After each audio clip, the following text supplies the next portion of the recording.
Why haven't I given up, and why did I start? I love books. I love books. I'm sure any writer would say the same. You're a child, you start being exposed to literature, and you love it passionately. And you love passionately what books do that no other artistic medium, I think, does in quite the same way. Maybe I'm not a visual enough person. But what books did for me, I'm not so sure they do it anymore, is they create a kind of intimacy, a connection with somebody that has nothing to do with what that person's sex is, or what country they come from, or how old they are, or what their ethnicity is. It's nothing. It's a very pure kind of human contact that's spiritual, dare I say it. And when I grew older, I thought that's what I want to do. I want to create that kind of connection with people. And why haven't I stopped doing it? Because over the years, it has become my way of being. So I no longer think so much in terms of individual books or in terms of what I'm doing. This is just the way in which I interpret and exist in the world. So I fear I will go on writing longer than I should have, because for me it's become synonymous with living.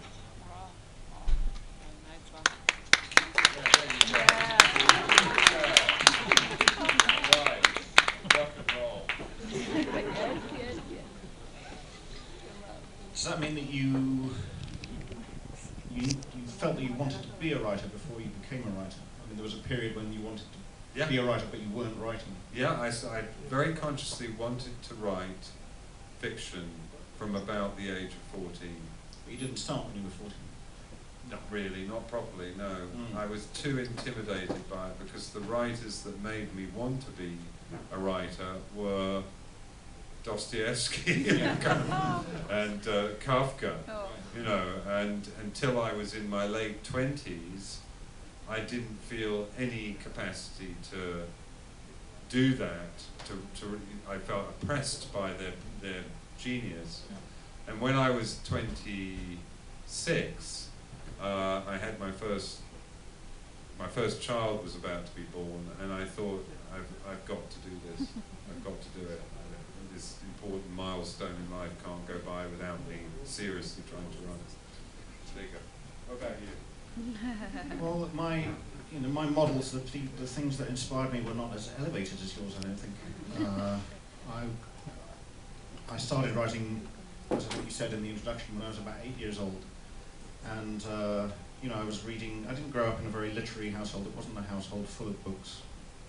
My father used to read what were then called airport novels, I guess, blockbusters by names. Even though that's before airports. Well, not really. People like Arthur Haley, who even wrote a novel about an airport, I think. And my mother was reading, crime novels and Agatha Christie, this kind of thing. There was no, there were no bookshelves filled with editions of Dickens and all this kind of thing. So I was reading kids' books and I was reading comics.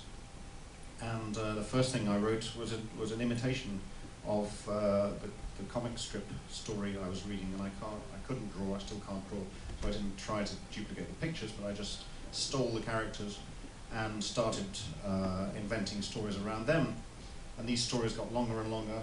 I wrote a spy story when I was 11, which was a kind of pastiche of the James Bond novels, and that was, technically speaking, a kind of full-length novel, I suppose. It was about 200 pages long. And then I fell in love with the work of an English comedian and comic writer called Spike Milligan, who wrote a novel which I thought was a very great novel at the time, called Puckoon. A very great novel. I love that too. It's not quite Dostoevsky or Kafka, but it's still a very good novel. And I wrote a kind of imitation of that, which I sent off to publishers when I was 16. So that was when I started pestering publishers with my work. So I always find this a hard question to answer, because I don't remember a time when I wanted to be a writer. I only remember a time when I wrote.